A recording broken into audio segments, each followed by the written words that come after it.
ओम शांति। ओम शांति। ओम शांति। आज 9 तारीख के शिव बाबा की महावाक्य हैं। आज प्यारे बाबा ने कहा, मीठे बच्चे, बेहद के बाप को याद करना ये है गुप्त बात। याद से याद मिलती है, जो याद नहीं करते उन्हें बाप भी कैसे याद करे। क्या कहा? बेहद यानी परम पिता शिव बाबा, उनको याद करना यानी कि किसी को कुछ भी नहीं पता, मन ही मन में याद कर रहे हैं ना, तो इसलिए कहा गुप्त याद। फिर बाबा ने कहा कि बच्चे जो मुझे नहीं याद करते तो मैं कैसे याद करूं उनको। ठीक है ना, कहते ना प्यार को प्यार खींचता है, तो इसी तरीके से कहा जाता है याद को याद खींचती है। तो बाबा यही समझा रहे हैं। प्रश्न बाबा ने पूछा, संगम पर तुम बच्चे कौन सी पढ़ाई पढ़ते हो जो सारा कल्प नहीं पढ़ाई जाती, यानी इस समय। आंसर है जीते जी शरीर से न्यारा अर्थात मुर्दा होने की पढ़ाई अभी पढ़ते हो, क्योंकि तुम्हें कर्मातीत बनना है। क्या समझाया बाबा ने? बाबा ने कहा कि बच्चे देखो, शरीर से न्यारे होने की प्रैक्टिस हम अभी ही करते हैं। और वो भी कब? जब बाबा ने कहा तुमको ये ज्ञान मिला। क्यों करा रहे हैं प्रैक्टिस? ये इसलिए करा रहे हैं कि जब शरीर छोड़ना पड़ेगा तो आत्मा को कष्ट नहीं होगा। अभी से प्रैक्टिस रहेगी तो। बाकी जब तक शरीर में है तब तक कर्म तो करना ही है। मन भी अमन, तो बाबा ने कहा मन भी अमन तब हो जब शरीर ना हो, क्योंकि मन जीते जगत जीत नहीं, लेकिन माया जीते जगत जीत है। बाबा बड़ा रहस्य बता रहे हैं। बाबा ने कहा मन भी तुम्हारा कब खुश होगा? जब शरीर में नहीं होंगे। जब शरीर से न्यारे हो जाएंगे तो मन भी खुश रहेगा। शरीर में है तो क्या है, बार बार कभी किसी बात को लेके दुख, कभी किसी बात को लेके दुख। इसीलिए ये कहा जाता है कि आप जितना प्रैक्टिस करिए, आत्मा हूं मैं, आत्मा हूं, ये प्रैक्टिस कर लीजिए तो मन खुश रहेगा। अदरवाइज नहीं हो पाएगा। इसीलिए फिर बाबा ने कहा मन जीते जगत जीत नहीं, माया जीते जगत जीत। माया यानी 5 विकारों को जीतेंगे तो समझना जगत को जीत लिया। क्योंकि मन को तो बहुत से साधु महात्मा भी हट से जीतने की कोशिश करते हैं, लेकिन ये मन ऐसे हट से थोड़ी जीता जाता है। ओम शांति। बाप बैठ बच्चों को समझाते हैं, क्योंकि ये तो बच्चे समझते हैं, बेसमझ को ही पढ़ाया जाता है। अब बेहद का बाप ऊंचे ते ऊंचा भगवान आते हैं तो किसको पढ़ाते होंगे? जरूर जो उच्च है, ऊंचे ते ऊंचे बिल्कुल बेसमझ होंगे। बाबा ने कहा इसीलिए कहा जाता है विनाश काले विपरीत बुद्धि। किसको समझा रहे हैं? जिसको समझ नहीं थी। हमें भी कहाँ समझ थी, बाबा ने तो ज्ञान दिया ना। बाबा ने कहा विपरीत बुद्धि कैसे हो गए? 84 लाख योनियां लिख दिया तो बाप को भी 84 लाख जन्मों में ले गए कह देते हैं। क्या कह देते हैं? बताओ। कह देते हैं ईश्वर के लिए कि वो क्या है, कुत्ते बिल्ली सब में है, परमात्मा के लिए कह देते हैं। तो इसीलिए बाबा ने क्या कहा, बेसमझ हो गए। बच्चों को समझाया जाता है, ये तो सेकंड नंबर पॉइंट देनी होती है। बाप ने समझाया जब कोई नया आता है तो पहले पहले उनको हद के और बेहद के बाप का परिचय देना चाहिए। बेहद के बाप का यानी भगवान का, शिव बाबा का परिचय जानते नहीं है ना। वो बेहद का बड़ा बाबा और वह हद का छोटा बाबा। बेहद का बाप माना ही बेहद आत्माओं का पिता, इस मनुष्य रूपी सिजरे का पिता, यानी कि मनुष्य आत्माओं का पिता। वो हद का बाप जीव आत्मा का बाप हो गया। वह सब आत्माओं का बाप है। ये नॉलेज भी सब एक रस नहीं धारण कर सकते। कोई 1% धारण करते हैं तो कोई 95% धारण करते हैं। ये तो समझने की बात है ना। बाबा ने कहा सूर्यवंशी घराना होगा ना। बाबा क्या बोले? सूर्यवंशी घराना होगा, रानी तथा प्रजा होगी। बाबा ने कहा ये बुद्धि में आता है ना। क्या कहा? कोई तो 1% चीजों को एक्सेप्ट करता है, ज्ञान को, कोई 95 यानी 95%। तो उसी हिसाब से क्या है, धारणा होती है और उसी हिसाब से फिर जन्म मिलेगा। बाबा ने कहा प्रजा माना प्रजा, बाप समझाते हैं ये है पढ़ाई। अपनी बुद्धि अनुसार हर एक पढ़ते हैं, हर एक को अपना अपना पार्ट मिला हुआ है।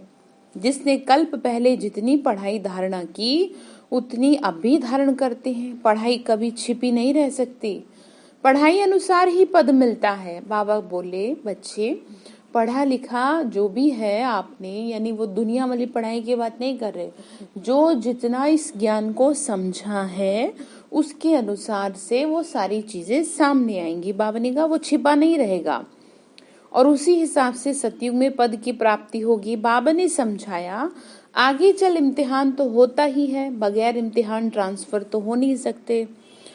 पिछाड़ी में सब मालूम पड़ेगा, बल्कि अभी भी समझ सकते हैं कि किस पद के हम लायक हैं। भल लज्जा के मारे सबके साथ साथ हाथ उठा लेते हैं। बाबा ने कहा हाथ उठाने के लिए कहा जाता है तो कि क्या करते हैं ना, शर्म आती है कि हम पता नहीं कितनी मेहनत कर पा रहे या नहीं, तो बाबा बोले सबके साथ उठा लेते हैं हाथ, लेकिन अंदर में तो हर कोई जानता है ना कैसी मेहनत कर रहे हैं। दिल में समझते भी हैं हम यह कैसे बन सकेंगे, अंदर में लगता तो है तो भी हाथ उठा लेते हैं, क्योंकि बाबा कहते हैं समझते हुए भी हाथ उठा लेना ये भी अज्ञान ही कहेंगे। यानी आपको पता है कि आपसे क्या पूछा जा रहा है और आप उस चीज को नहीं कर रहे तो भी आप हाथ उठा रहे हो, तो उसको क्या कहेंगे, अज्ञान। कितना अज्ञान है बाप तो झट समझ जाते हैं, इससे तो उन स्टूडेंट्स में अकल होती है। बाबा देख लो क्या कह रहे हैं, बाबा कह रहे हैं बच्चे इससे अच्छा तो बाहर की दुनिया के स्टूडेंट कम से कम हाथ तो नहीं उठाते अगर उन्हें नहीं आता तो। वह समझते हैं हम स्कॉलरशिप लेने के लायक नहीं है, पास नहीं होऊंगा, इससे तो वह अज्ञानी अच्छे जो समझते हैं टीचर जो पढ़ाते हैं उसमें हम कितने मार्क्स लेंगे, ऐसे थोड़े कहेंगे हम पास विद ऑनर होंगे। वो तो पता चल जाता है कि आप ज्ञान को कितना धारण कर रहे हैं या पढ़ाई को, उसी अनुसार पास हो पाएंगे। बाबा ने कहा यहाँ इतनी भी बुद्धि नहीं है, देह अभिमान बहुत है कि कहीं शर्म आएगी ना फिर कि कोई पूछे सबके सामने, इसीलिए बाबा किसी का नाम नहीं लेते कभी भी। बाबा कहते हैं कि बच्चे देखो सब करे तो अच्छा है ना। बाबा ने कहा जब तुम आए हो तो ये लक्ष्मी नारायण बनने में तो चलन बड़ी अच्छी चाहिए ना। बाबा कहते हैं कई तो विनाश काले विपरीत बुद्धि है, क्योंकि कायदे सिर बाप से प्रीत नहीं है तो क्या हाल होगा। अंडरलाइन कर लो, लिख लो इसको। बाबा ने क्या कहा, जैसी प्रीत मेरे साथ होनी चाहिए वैसी प्रीत तुम्हारी नहीं है तो फिर क्या हाल होगा। ऊंच पद तो पा नहीं सकेंगे, कैसे बचाएगा बाबा। बाप बैठ तुम बच्चों को समझाते हैं विनाश काले विपरीत बुद्धि का अर्थ क्या है। बच्चे ही पूरा नहीं समझ सकते तो फिर क्या समझेंगे। जो बच्चे समझते हैं हम शिव बाबा के बच्चे हैं, वही पूरा अर्थ को नहीं समझते। बाप को याद करना ये तो है गुप्त पढ़ाई, पढ़ाई तो गुप्त नहीं है, पढ़ाई में है नंबरवार। बाबा ने क्या करना, बाप को याद करना, क्योंकि यहाँ पर कोई साधु सन्यासी की तरह थोड़ी बैठे हैं घर में। ये जो राजयोग है आप काम काज करते हुए कर रहे हो, किसी को क्या कोई क्या जाने अंदर में आपके क्या चल रहा है, वो तो आप जानो या फिर शिव बाबा जाने। बाप तो समझते हैं यह अभी बेबीज हैं, यानी छोटे हैं, नहीं समझ पा रहे। ऐसे बेहद के बाप को 3-3 4-4 मास याद भी नहीं करते।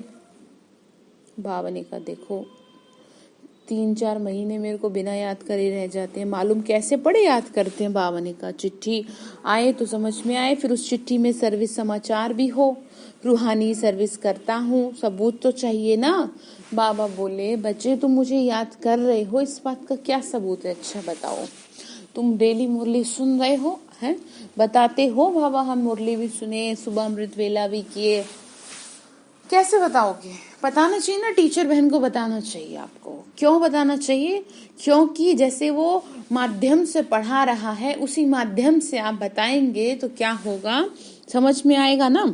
अब आप कितना योग कर रहे हैं घर में, क्या कर रहे हैं, वो तो बताने से पता पड़ेगा ना। ये नहीं कि बाबा को हम घर में बता दिए, अब घर में आपकी बुद्धि की लाइन कितनी क्लियर है ये कौन जाने। बाबा ने इसीलिए कहा कि समाचार नहीं देते, सबूत चाहिए। ऐसे तो देहाभिमानी होते हैं जो ना तो कभी याद करते न सर्विस का सबूत दिखाते हैं कि बाबा इतनी सेवा करी। कोई तो समाचार लिखते हैं बाबा फलाने फलाने आए हैं, उनको ये समझाया, तो बाप भी समझते हैं बच्चा जिंदा है। बाबा ने कहा बच्चे देखो, तुम ना तो मुझे याद करने की अपनी अपडेट देते, ना मुझे सर्विस के बारे में सेवा तुमने की नहीं, और जिसने की वो बताता है, तो बाबा को लगता है कि हाँ मेरा बच्चा जिंदा है। जिंदा मतलब कि चल रहा है, नहीं तो विकारों के वशीभूत ना हो जाए ना, माया के वशीभूत हो जाएंगे, याद नहीं करेंगे तो कैसे, फिर तो मर गए। फिर क्या। बाबा ने कहा सर्विस समाचार ठीक देते हैं। कोई तो 3-4 मास तक पत्र भी नहीं लिखते। अब देखो बाबा के टाइम में पत्र चलते थे, अभी तो फोन है, तो 3-4 महीनों तक बताते भी नहीं है भाई हम कहाँ हैं, क्या कर रहे थे, क्या नहीं कर रहे थे, क्यों नहीं आ रहे सेंटर, क्यों नहीं मुरली सुनते। बाबा ने कहा अभी तो खैर कोविड की वजह से नहीं कर रहे थे, लेकिन एक जनरल बात कही जा रही है। कईयों का हाल ऐसा हो जाता है, कुछ बताते नहीं है, किसी माया से या किसी घर परिवार की बात से बहुत डिस्टर्ब रहते हैं, तो फर्ज है ना बताना कि हम माया के वशीभूत हो रहे हैं, आप बताओ हम क्या करें। तो फिर बाबा उनको समझाने देंगे। बाबा ने कहा कि बच्चे देखो, बीमार मनुष्य लिख नहीं सकते, बीमार यानी माया के वशीभूत हो गए। यह भी कोई लिखते हैं हमारी तबीयत ठीक नहीं थी इसीलिए पत्र नहीं लिखा। कोई तो समाचार ही नहीं देते ना, बीमार है। बाबा ने कहा कई तो बीमार भी नहीं है तो भी समाचार नहीं देते, बताते नहीं है, कुछ भी नहीं बताते। बताना तो चाहिए ना, देह बीमार है क्या बतावे, फिर भी बाप को कैसे। फिर बाबा ने कहा फिर बाप भी किसको याद करे, कैसे याद करे फिर, क्यों, क्योंकि याद से ही तो याद मिलेगी। परंतु बोले बच्चे बहुत देहाभिमान है तुम्हारे में। बाबा ने क्या कहा, क्या करें, देहाभिमान तुमको इतना ज्यादा है तो मैं कैसे तुमको याद करूं। बाबा ने कहा बाप आके समझाते हैं, मुझे सर्वव्यापी कह 84 लाख योनियों में ले जाते हो। मनुष्यों को कहा जाता है पत्थर बुद्धि, भगवान के लिए तो फिर कह देते हैं पत्थर बित्तर के अंदर विराजमान है। तो ये बेहद की गालियां हुई ना, इसीलिए बाबा कहते हैं मेरी इतनी ग्लानि करते हो, अभी तो नंबरवार समझ भी गए हो। भक्ति मार्ग में गाते हैं, आप आएंगे तो हम आप पर वारी जाएंगे, आपको वारिस बनाएंगे। ये वारिस बनाते हैं तो कहते हैं पत्थर ठिक्कर में हो, कितनी ग्लानि करते हैं। बाबा ने कहा कि बच्चे देखो, मैं तुमको इतना कुछ देता हूँ और तुम मुझे ऐसे कहते हो, ये कहते हो कि भगवान ही भगवान है, सब जगह भगवान ही भगवान है, भगवान के प्रति प्रेम सब में है, इस बात की जगह कैसे क्या कह देते हो। तभी तो बाबा कहे बच्चे यदा यदा ही धर्मस्य, यानी जब जब धर्म की ग्लानि होती है मैं तब भी आता हूँ। तो भगवान आ चुके, शिव बाबा आ गए ना। अभी तुम बच्चे बाप को जानते हो तो बाप की कितनी महिमा करते हो। कोई महिमा तो क्या, कोई तो कभी याद के 2 अक्षर भी नहीं लिखते, कईयों का ऐसा हाल बाबा ने कहा है। देह अभिमानी बन पड़ते हैं। बाबा ने कहा इतना शरीर का भान है, ना तो कुछ बताते न मुझे याद करते, क्या हाल होगा फिर। तुम बच्चे समझते हो हमको तो बाप मिला है, हमारा बाप हमको पढ़ाते हैं। भगवान वाच, भगवान बोले मैं तुमको राजयोग सिखाता हूँ, विश्व की राजाई कैसे प्राप्त हो उसके लिए राजयोग सिखाता हूँ। हम विश्व की बादशाही लेने के लिए बेहद के बाप से पढ़ रहे हैं। क्या कहा, विश्व की बादशाही लेने के लिए पढ़ रहे हैं ना।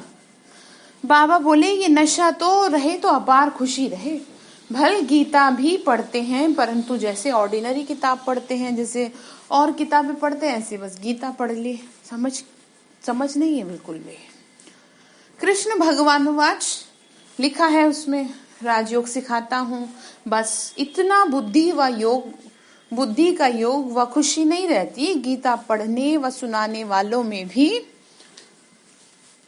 इतनी खुशी नहीं रहती। बाबा ने कहा गीता पढ़कर पूरी की और गया धंधे में, कुछ ध्यान क्या रहता है। तुमको तो अभी बुद्धि में है ना कि तुमको बेहद का बाप पढ़ा रहा है, और कोई को बुद्धि में नहीं आएगा कि हमको भगवान पढ़ा रहा है। फिर चाहे तुम कहीं भी जा रहे हो तो ध्यान तो रख रहे हो ना। वो लोग क्या है बस फॉर्मेलिटी करते हैं, पढ़ लिया बस एक तरफ करो। पढ़ने से क्या होता है? इम्प्लीमेंट करने से होता है ना। इसीलिए सुख शांति नहीं है घरों में। बाबा ने कहा बच्चे देखो, कोई भी आए तो उसको समझाओ, ठीक है, समझाएंगे ना शिव बाबा के बारे में। 2 बाप की थ्योरी समझानी है। बोलो बोलो भारत स्वर्ग था, अभी तो नर्क है। ऐसे तो कोई कह ना सके कि हम सतयुग में भी हैं और कलयुग में भी हैं। किसी को दुख मिला तो वो नर्क में है, किसी को सुख मिला तो वो स्वर्ग में है। ऐसे बहुत कहते हैं दुखी मनुष्य नर्क में है, हम तो बहुत सुख में बैठे हैं।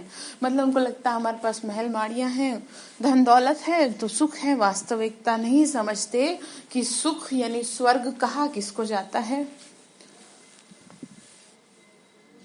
बाबा ने आगे कहा महल माड़ी आदि सब कुछ है, बाहर का, बाबा ने कहा बाहर का बहुत सुख देखते हैं, दुनिया में देखते हैं तो लगता है यही सब कुछ है। ये भी तुम समझते हो ना, सतयुगी सुख तो यहाँ हो नहीं सकता जो सतयुग में सुख था।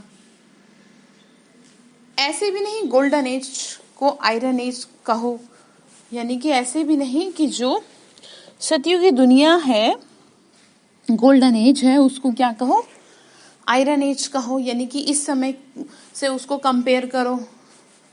आयरन एज को गोल्डन एज कहो, एक ही बात है।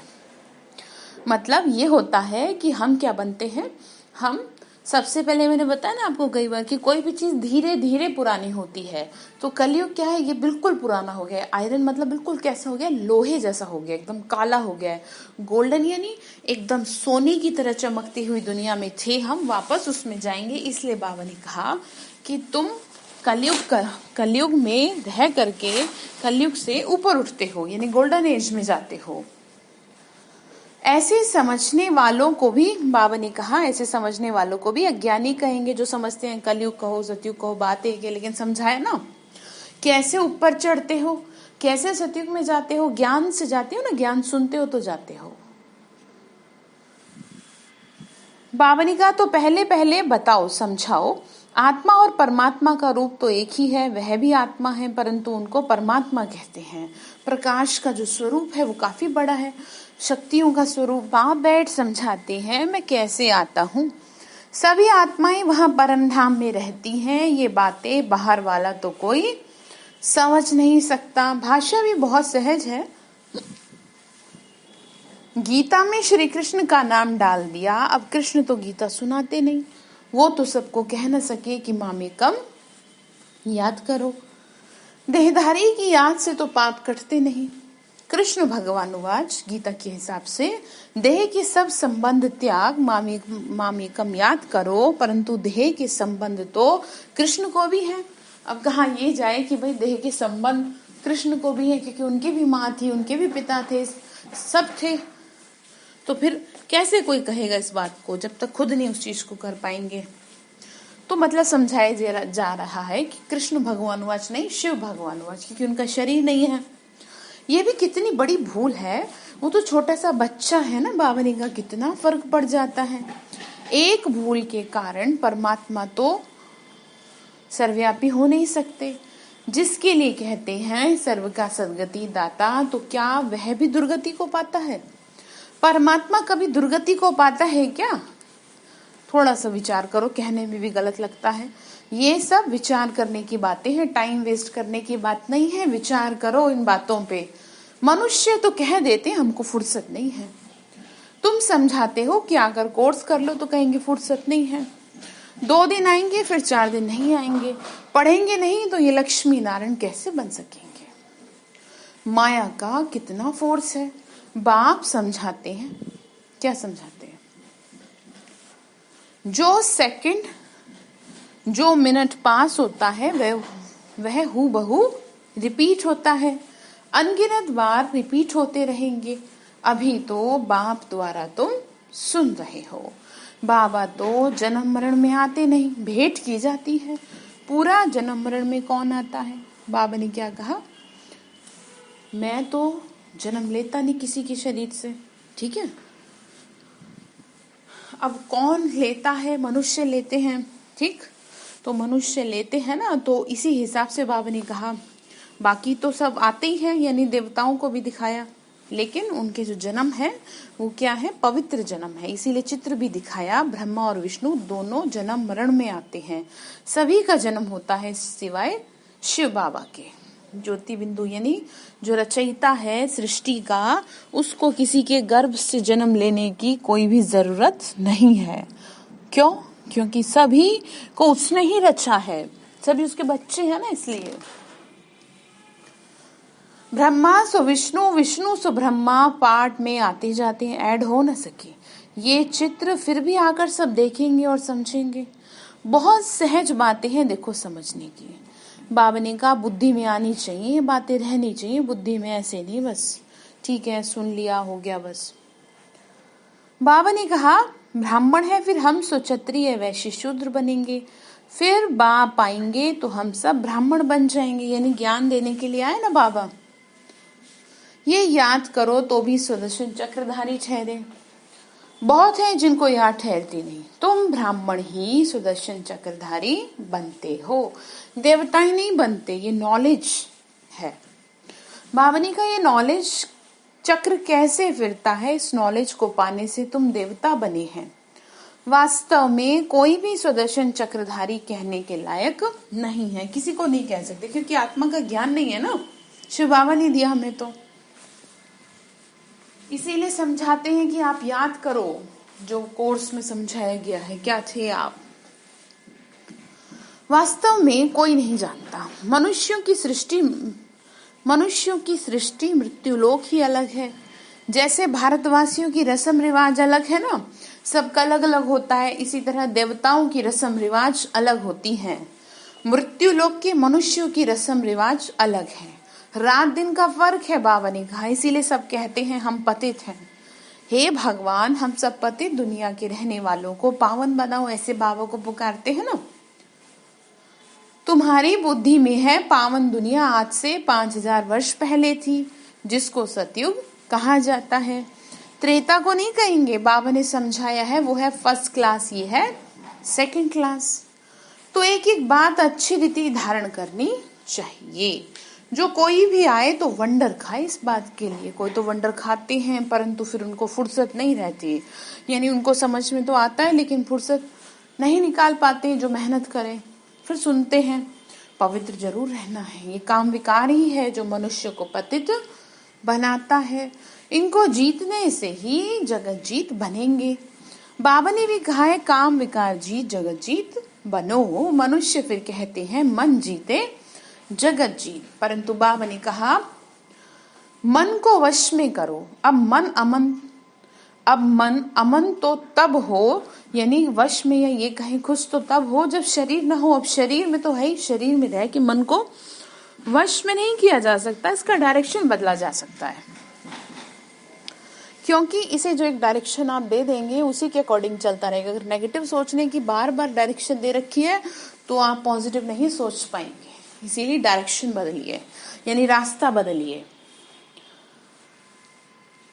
बाबा ने फिर आगे कहा कर्मातीत अवस्था कहा जाता, कर्म करने के लिए फिर तो कर्मातीत अवस्था में कैसे रहेंगे। कर्मातीत अवस्था कहा जाता है मुर्दे, यानी कर्म करते हुए भी शरीर के भान से परे। जीते जी मुर्दा, शरीर से न्यारा। तुमको भी शरीर से न्यारा बनने की पढ़ाई है जो ये पढ़ा रहे हैं। शरीर से आत्मा अलग है, आत्मा परम धाम की रहने वाली है। आत्मा शरीर में आती है तो उनको कहा जाता है शरीर मिलता ही किस लिए है, कर्म करने के लिए। एक शरीर छूट जाएगा फिर दूसरा शरीर आत्मा को लेना है कर्म करने के लिए। आत्मा तो बाबा ने कहा शांत तो तब रहेंगे ना जब कर्म नहीं होगा, और शरीर में है तो कर्म होगा ही होगा। पर प्रैक्टिस अगर होगी बार बार आत्मा के अभ्यास की, तो क्या है आप इजीली काम को भी कर लोगे और भारीपन भी नहीं होगा। बाप को और सृष्टि चक्र को जानना है, इसको ही नॉलेज कहा जाता है। ये आंखें जब तक पतित क्रिमिनल हैं तो इन आंखों से पवित्र चीज देखने में नहीं आ सकती। भगवान को कैसे देखेंगे, इसीलिए तो मन को साफ करने के लिए सिखा रहे हैं ना। बाबा ने कहा इसीलिए ज्ञान का तीसरा नेत्र चाहिए। ये ज्ञान मिला ज्ञान से। देखो बाबा बोले जब तुम कर्मातीत अवस्था को पाएंगे तब देवता बनेंगे, फिर इन आंखों से देवताओं को देखते रहेंगे। यानी कि जैसे जैसे तुम्हारी अवस्था होती है अच्छी चली जाएगी। बाकी साक्षात्कार किया तो उससे कुछ मिलता नहीं है, अल्पकाल के लिए खुशी होती है, कोई दिख गया या कुछ है, मतलब किसी देवी देवता को देख लिया, उससे मिलता कुछ नहीं है। बाबा बोले कामना पूरी हो जाती है, वो भी बहुत लगन प्यार हो। ड्रामा में साक्षात्कार की भी नूंद है, मतलब ये सब भी सृष्टि रूपी नाटक में ऐड है, इससे प्राप्ति कुछ भी नहीं होती, पर बाबा ने कहा ठीक है। अच्छा, मीठे मीठे सिक्के लदे बच्चों प्रति माता पिता बाप दादा का याद प्यार और गुड मॉर्निंग। रूहानी बाप की रूहानी बच्चों को नमस्ते, रूहानी हम बच्चों की रूहानी माता पिता बाप दादा को नमस्ते नमस्ते नमस्ते। शिव बाबा शुक्रिया, बाबा शुक्रिया, शुक्रिया।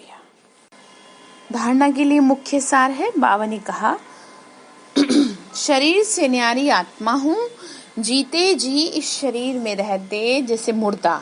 इस स्थिति के अभ्यास से कर्मातीत अवस्था बनानी है। दूसरा पॉइंट है सर्विस का सबूत देना है, देह विमान को छोड़ अपना सच्चा सच्चा समाचार देना है। पास विद ऑनर होने का पुरुषार्थ करना है। वरदान दिया शिव बाबा ने, सर्व खाते और रिश्ते एक बाप से रखने वाले डबल लाइट फरिश्ता भव। क्या कहा? सर्व खाते। बाबा बोले डबल लाइट फरिश्ता बनने के लिए देह के भान से भी परे रहो, क्योंकि देह भान मिट्टी है, यदि इसका भी बोझ है तो भारीपन है। अर्थात अपनी देह के साथ भी रिश्ता नहीं। अब इसका मतलब ये नहीं शरीर का ध्यान नहीं रखेंगे, ध्यान पूरा रखना है, लेकिन इससे न्यारे होने की प्रैक्टिस करनी है।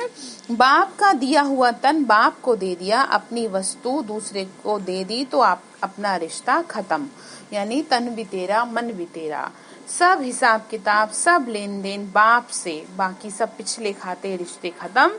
ऐसे संपूर्ण बेगर ही डबल लाइट फरिश्ता हैं। इसका मतलब ये है कि आपको क्या करना है, आपको सबसे पहली बात बाबा को ही अर्पण कर दो। शरीर भी अर्पण का मतलब मन से ध्यान रखना है कि ये शरीर मेरा नहीं है। जब ये शरीर मेरा नहीं है, मैं तो ज्योति बिंदु बाबा की किरणों में समाधि चली जा रही हूँ, तो क्या है फिर इससे जो भी लेन देन है वो सब फिर बाबा से, सब बाबा के द्वारा ही क्या है, सब हिसाब किताब चुकत होते जाएंगे। बाबा के द्वारा मतलब वो जल्दी से जल्दी आपका हिसाब किताब चुकत करवाएगा आत्माओं से, तो फिर क्या होगा, डबल लाइट फरिश्ते बनेंगे। बाबा ने कहा, देखो कहा ना लास्ट की लाइन में, सब लेन देन बाप से, बाकी सब पिछले खाते और रिश्ते समाप्त, पीछे का अकाउंट खत्म।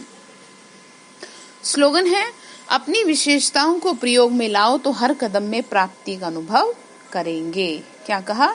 अपनी विशेषताओं को प्रयोग में लाओ तो हर कदम में प्राप्ति का अनुभव करेंगे, हर कदम में सफलता मिलती रहेगी।